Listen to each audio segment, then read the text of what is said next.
Good evening, ladies and gentlemen, in this life and the next.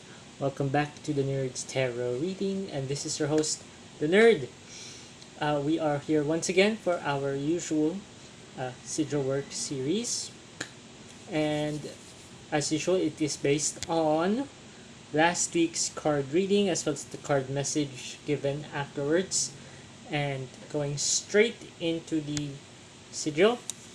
This is what we have tonight.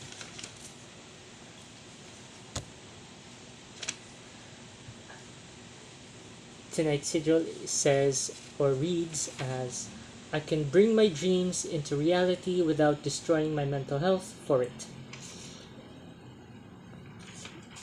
This week's, the message from the cards this week talked about being kind to yourself when life gets hard or becomes complicated, especially uh, in your responsibilities or or your work life.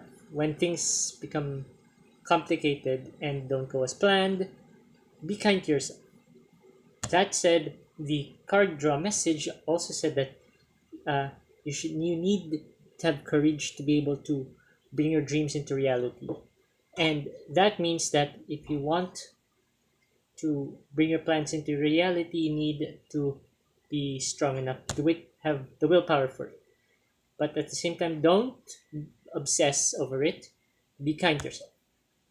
That was the overall message from the cards last week. And so for the sigil this week, we have this based on an anchor, which is a symbol of stability or grounding us in when life gets hard or becomes complicated and difficult.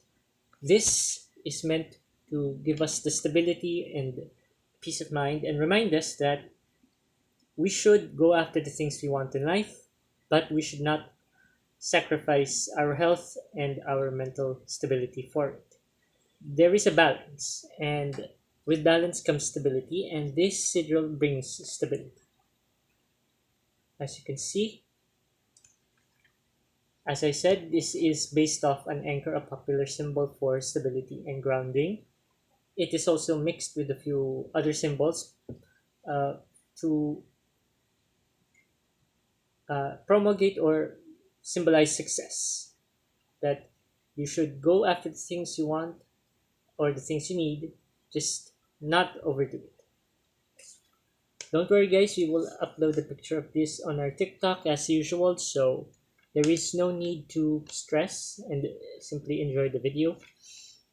Now, it's a rather traditional, at least in terms of form, for our usual sigils, and that was part of the inspiration for it. Something to remind us that we should not forget how we start or the patterns that we used to have, especially if those patterns were healthy ones. And that was this week's Sigil Work series episode. I know it's a little short and a little fast, but as always, the cards are very direct, very blunt, and don't be that. And neither should I. That's what their advice to me was. And so that was this week's sigil.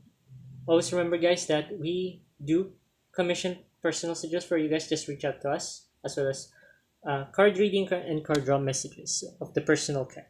Simply reach out. We want to help and we try to help. Hopefully, what we do here does help. This was your host, the Nerd. This was the Nerd's Tarot reading, and this was this week's Sigil Work series episode. We hope it helps. Good night.